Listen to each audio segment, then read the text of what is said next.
Welcome to For Mannerless Women, a space that is committed to nurturing a new generation of shame-free women who are ready to meet their best selves. I'm your host, Adelle Onyango, and in this episode, we're hanging out with Daisy Kindi, who's a counseling psychologist and the lead counselor at ConvoCare. And today we're talking all about childhood trauma.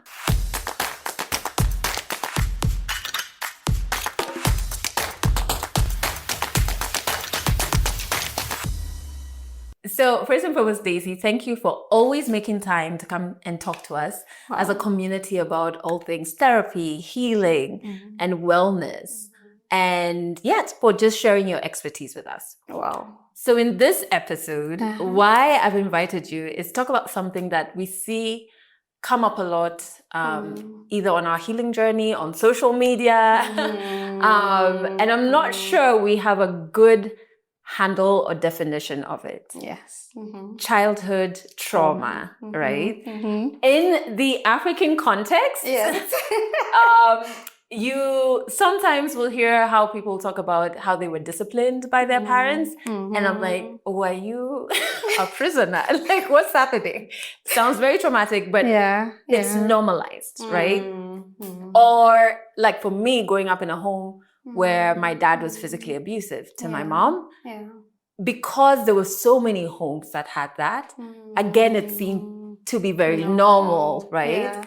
So I just want us to be all on the same page when understanding what childhood trauma is. So what is it? Okay. What do you think?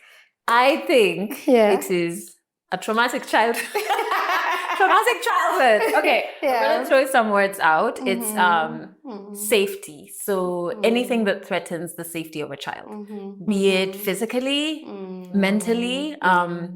I think it looks at the needs a child has, and sometimes we think it's just like basic food, shelter, and what are those things we learned? Clothing. Yes. But there's a lot more, right? Yeah. So anything that threatens what a child needs. Am I on the right track? You're actually on the right track. Okay, but over to you, the professional. What is it? Thank you. First of all, thank you so much for having me, and you look amazing. Thank you. Yeah, so just to define what childhood trauma is, I would like to also refer to it as adverse childhood effects. Okay. And basically, it's just what you've defined. When the safety of a child, especially as they grow up, is hindered and they feel a lot of fright, a lot of terror, either emotionally, physically, or psychologically, then we could define it as childhood trauma. Usually it ends up having a lot of effects on the growth of the child, and also even as they grow older, if it is not addressed, then usually it's what now we refer to as childhood trauma. I like that you brought in the bit of growing older, because for me, my therapy journey, I went in because of an event that happened in my adulthood. And I kind of like kept wondering if the therapist was on the same level, because she kept on taking us back to childhood. And I'm like, no, but last week. That's what happened in your childhood. Exactly. And it's only with time that I could draw connecting lines between maybe patterns, repeated patterns in my adulthood, between how I respond to things, decisions I was making, emotions I was feeling, back to childhood. I was like, oh my God, so like 80% of this shenanigans I'm trying to heal here started way back then, right? So maybe let's unpack that, right? So what exactly are these things? You have examples of these situations that inflict adverse childhood effects on children. What are some examples? Okay. So just like I said, emotional, physical, psychological. So emotional, when there is emotional abuse or emotional neglect, and a child grows up in a family where she's not emotionally aware, she's not taught her emotions, and so they have a challenge navigating their own emotions. physical, when they experience physical abuse. Either they see it happening to their parents or the people around them, or it actually happens to them. So that is physical trauma. Psychological, when they get probably verbal abuse, or they are constantly put in situations where they feel psychologically looked down upon. So in instances where they experienced bullying, when there's a huge traumatic event as they grew up, for example, post-election violence and how it happened can cause psychological stress and trauma. So physically, emotionally, psychologically. I feel like we don't see that children can be affected emotionally and psychologically, right? Maybe because we're socialized. If I can't see it, okay, you know, right? But if you think about even the words parents or even aunts, etc., say to kids, they can stick with them, and they could actually cause adverse childhood effects. Hey, okay.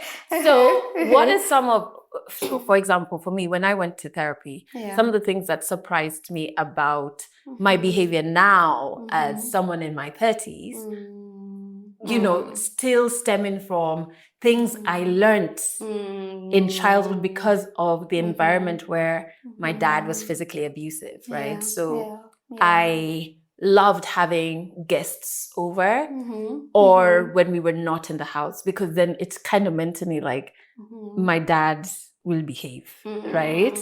I learned how to be, I don't know if it's called hypervigilant.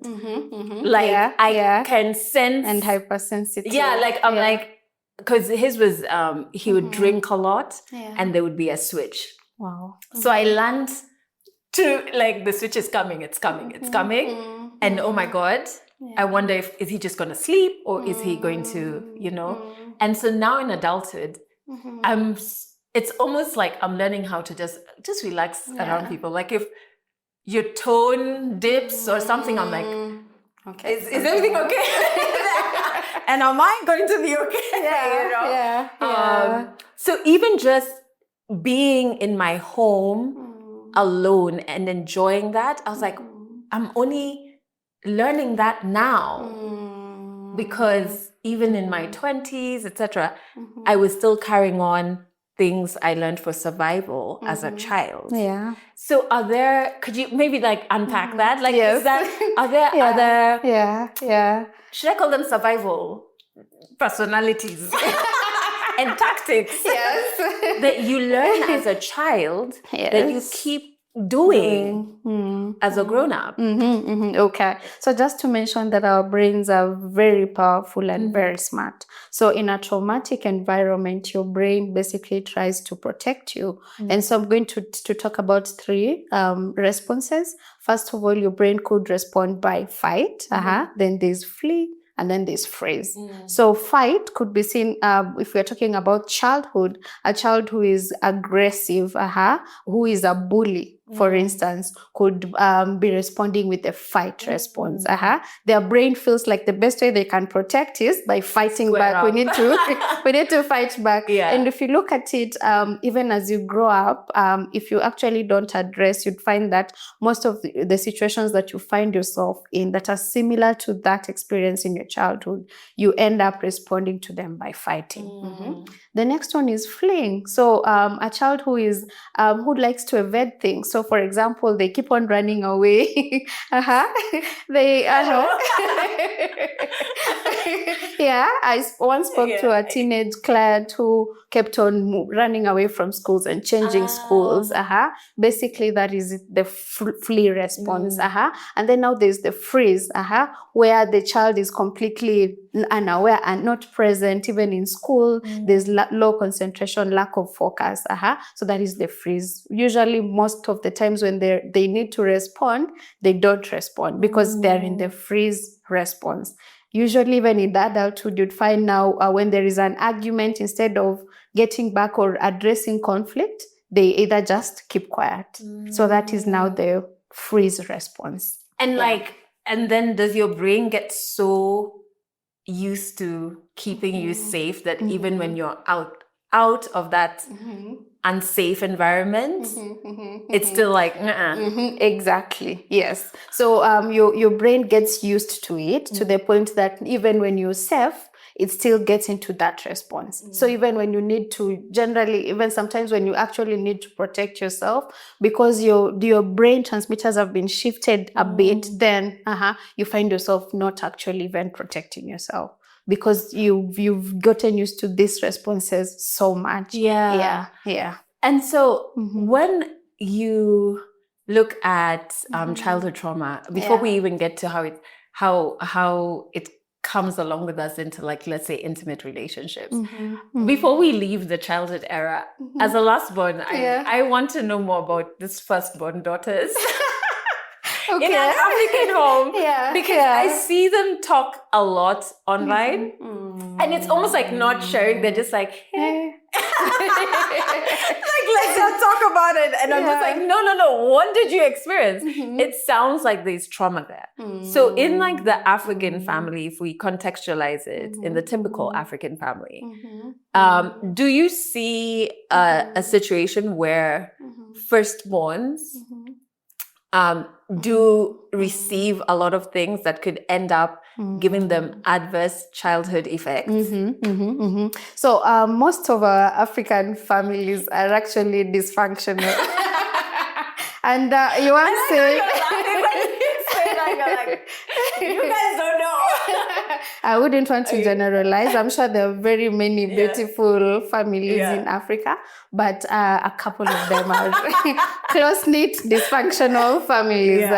So in a dysfunctional home, usually there is a scapegoat of the home, who usually carries the blame, the trauma of the family.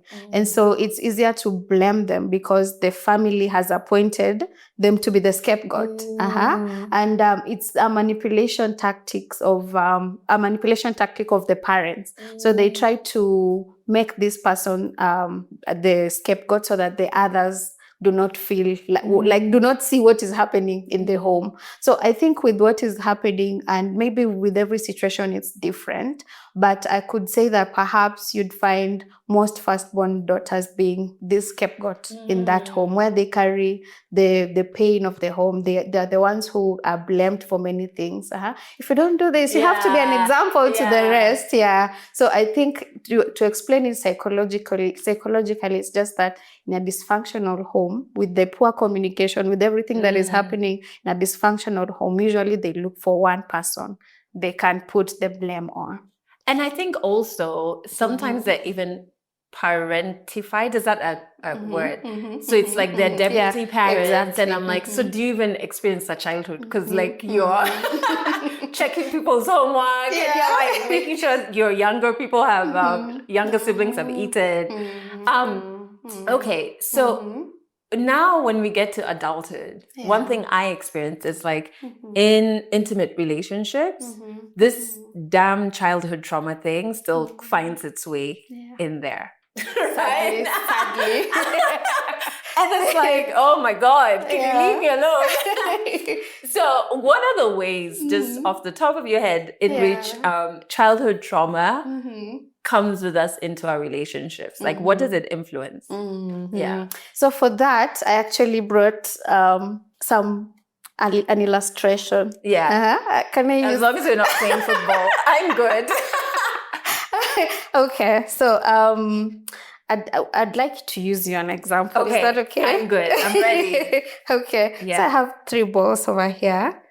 Each one of them different sized. I would like you to reflect on your childhood and basically your inner child and how they're feeling right now. How much time do we have? Should be short. Should be a short exercise. So much, Daisy. Okay, so the biggest one represents my inner child being most free. This is an amount of freedom. Yes. Okay. Yes. So I actually just wanted you to pick depending on how free your inner child feels. I feel like if I pick this one, my inner child is just like, I'm sure. Put that thing back.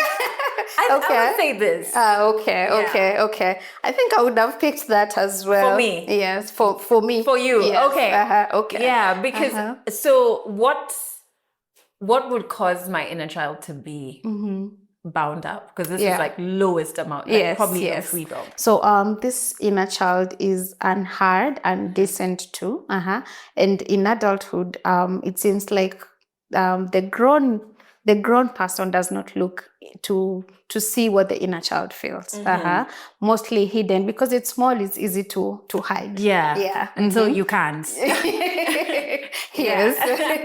Yeah. And so then this is the middle one? Yes, the middle one. Okay. Which we said it's relatively depends open. on the day. Depends on the and the trigger. Yeah. And this being the biggest is the most free. So for this one, the grown, the adult in this case, looks into the inner child to understand how they're feeling, to understand if they're a limitation or a strength. So we're all trying to get to the big ball. Yes. Okay. We are all trying to get to the big ball. All right. Yeah. This person is completely oblivious of how the inner child is acting out. Like they don't know, but there are symptoms and these personality traits they have. Yes. That are because because they have neglected the inner child. They've completely neglected the inner child. It's not their fault. Perhaps they actually did feel neglected as they grew up. And so for that reason, they have learned that the inner child does not exist. Yeah. Okay. Now, we're all carrying these different sizes. Yes. And then we get into intimate relationships. Yes. And then it's like, oh, guess what? Your childhood trauma is still there. So what are the ways in which childhood trauma shows up in intimate relationships as adults? Okay. So depending on how you viewed relationships as a child, it has a lot of ways that it shows up in your intimate relationships. So as children, we depend on our parents for physical, emotional, psychological support, just like we talked about. And as a child, you use your parents' relationship as a model. Oh, damn. Like so, even without you knowing? Yes, without you knowing. Okay. And usually it forms your view of relationship, your perspective of relationship, and also leads to you forming the attraction styles, how you attract to people, how you find yourself in relationships. And so this childhood trauma usually shows up in relationships with insecure attachment styles. Okay. Where you find yourselves in relationships with insecure people, or you become the one who is insecure in relationships. So let me get you right. It affects who we're attracted to. Yes. And how we appear in that attraction, like how we arrive in that relationship or in that whatever it is, situationship, whatever, right? Yes. Okay. So is that why? So in terms of, let's take the attraction bit. I can present myself as a case study. Okay. Right? Great. So my childhood, let me put my inner child away.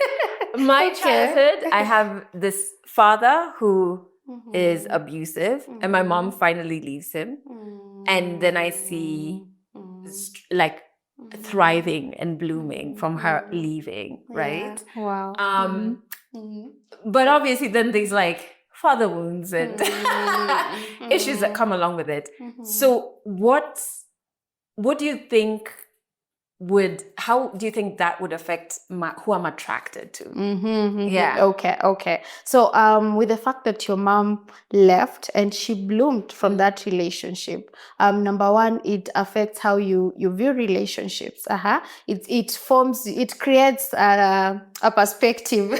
So you feel like perhaps I could do better if I'm alone. So it could either cause a fear of relationships. In relationships also, perhaps you could find yourself looking to leave, or being scared that the relationship would come to an end.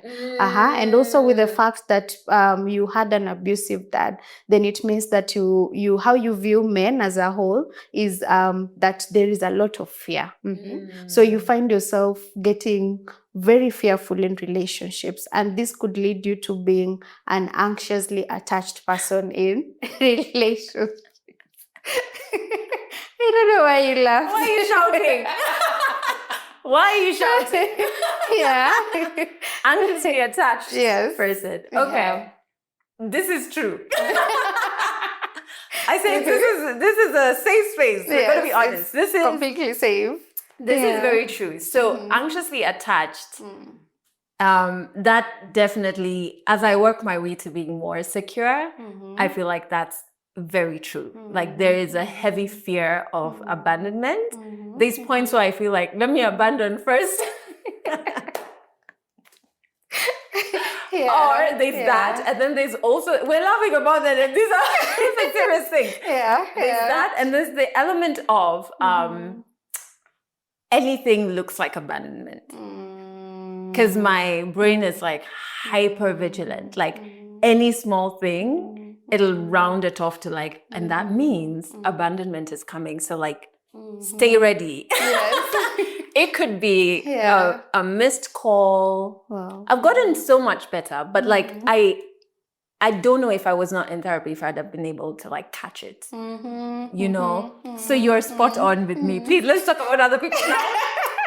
Okay. So there's anxiously attached. Yes. What are the other? The other unsecure attachment styles. Yeah. So there's the anxiously attached, there is the avoidant. Okay. The avoidants usually love their independence. They love a high sense of independence. So don't get me wrong, they really want to be in relationships. They desire relationships, but they really love to have their space. So you'd find them wanting to take a step further and be alone for some time. And now when they're in the relationship with an anxious, the anxious feels abandoned. Yeah. At every moment. Yes. Yeah. If someone is listening to this or watching this rather and is feeling like I can hear bits of me in the anxious, but I can also hear bits of me in the avoidance. Is there like a middle ground? Yes. Okay. Yeah. Yes. So the fearful avoidant is a combination of the anxious traits and the avoidant traits. Okay. Basically, the fearful avoidant is very afraid of commitments. Again, they desire to be in relationships. They love relationships, but they do not like commitment. So you'd find them being in very long situationships that do not get to committing because they are very afraid of commitments, basically because of what they saw as they grew up. Perhaps commitment led to a lot of pain, a lot of trauma, and they made a decision, maybe I'm not going to get married ever again. I'm not going to get in a relationship in my whole life because commitment to them caused a lot of pain. This is very interesting because if you look at how relationship advice is packaged on social media, it's almost like a one size fits all. And so I always use the example of, you'll see content around like, if he doesn't pick your call, he just doesn't like you. And to an anxious mind, I'm like, bits. But there's like a lot of context that's missing. And then I also feel like it doesn't mean someone is an asshole. There's just issues that are, from childhood, as we're talking about, that are difficult to maneuver. Exactly. Right? Okay. So like leave us anxious. Take us easy. No, okay, so there's fearful, avoidant, and anxious. Okay. But there is also now the secure. Okay. Where are these people? I keep asking Daisy. These secure people, have they secluded themselves somewhere in like an island somewhere and said they're not going to mess with the rest of us? Like, where are they? So the secure person, is it a lie? Or is it incorrect for me to say they had a positive childhood? Or what? Who's this? Okay. Who are these unicorns? So basically, for these people, the emotions were encouraged in the home, and they also saw thriving relationships. and they also were part of them. They were part of thriving relationships. And so they learned how to trust. They learned how to depend on the other person as well. And so they form interdependent relationships in adulthood where they depend positive, healthily on the other person, on their mates. Yeah. But they can still also meet their needs to. Yes. They're also independent in a healthy way. They're independent in a healthy way, but they can also depend on their partners. Okay. Yes. Now, when we look at, as we come close to the end, but when we look at like the role of women in an African setup and in relationships, if we look at like gender roles, etc., how do you see those predefined is the word, gender roles, like a woman in a relationship should do, you know? How do you see those affecting a woman's mental wellness? Yeah. What do you think? As a very mannerless woman, who's not domesticated, I think it's sad. I'm not sure how it affects women, but from the outside looking in, I think it's sad because we only get one life. And this one life, you're in it, and then all of a sudden you're being told, you can't wear this, you can't be this, you have to be this now that you're in a relationship, or that you should aspire to a relationship. So if you don't have a relationship, you're a failure. You know what I mean? Yes. So I just, from the outside looking in, I'm like, it's sad because I don't see the person, you know, and yet we have this very fleeting thing called one life. Yeah. So I don't know how it'll affect, but it's very sad. Okay. So just to begin with, a mother wound affects how a person feels about themselves. Okay.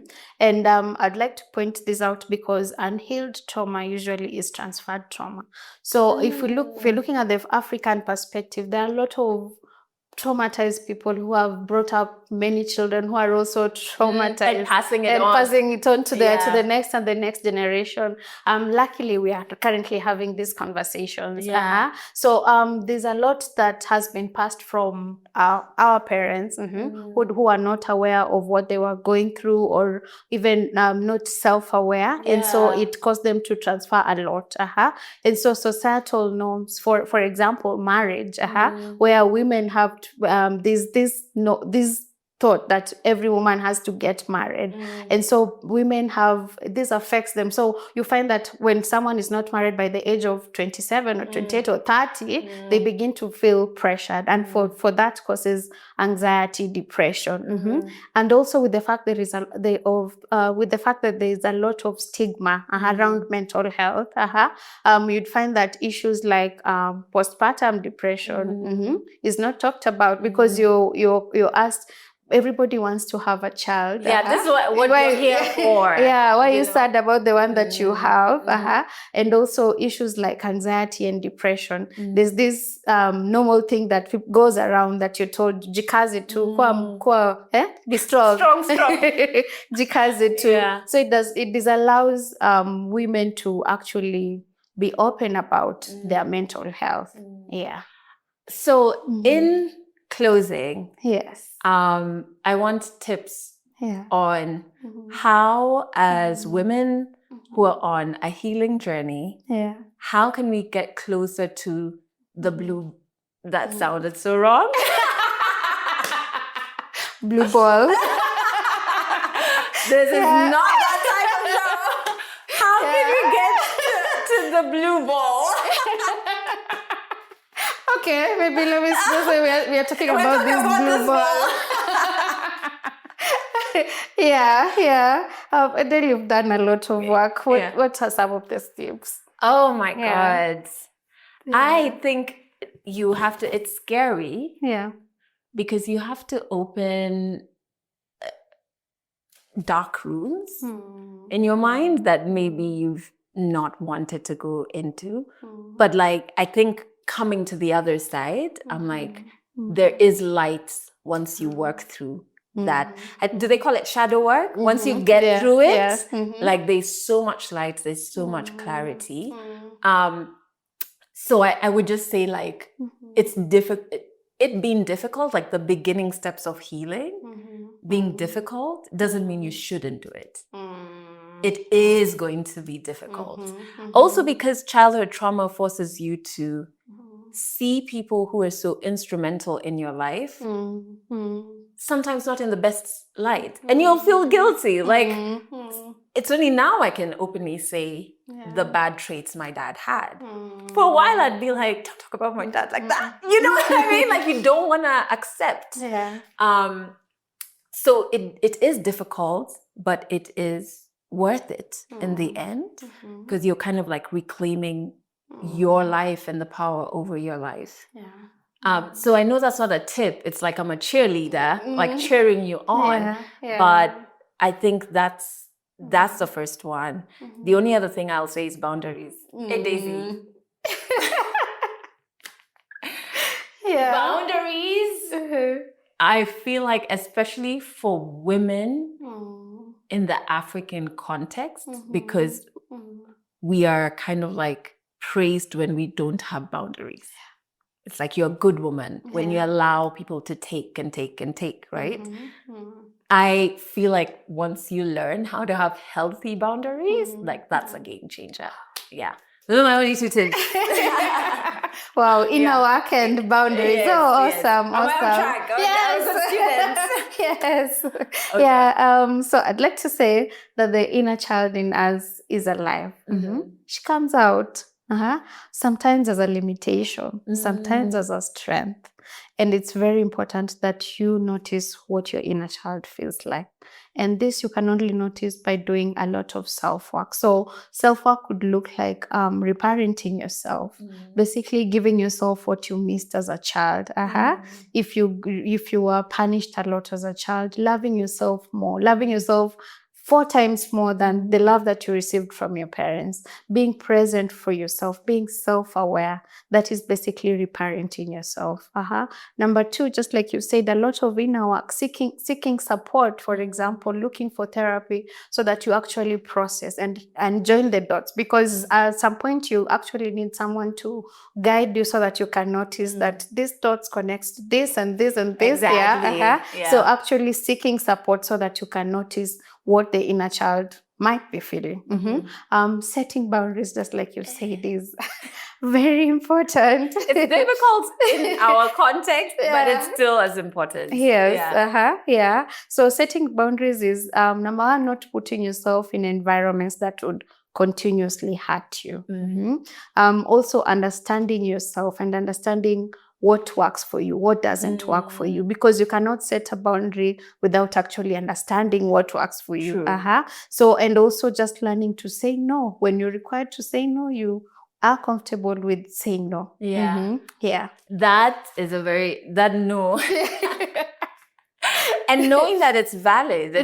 Sometimes you don't even have to give an explanation. You know, I think it's so important. Thank you so much, Daisy. Oh my goodness.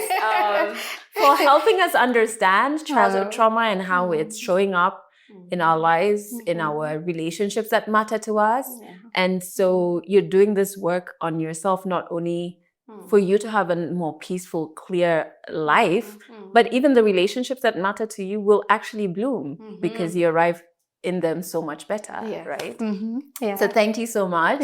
And in the description of this episode, we have put a link to Convo Care, which is the organization that Daisy leads, in case you want to reach out to Daisy and start to take your healing journey a step further. I encourage you to do so.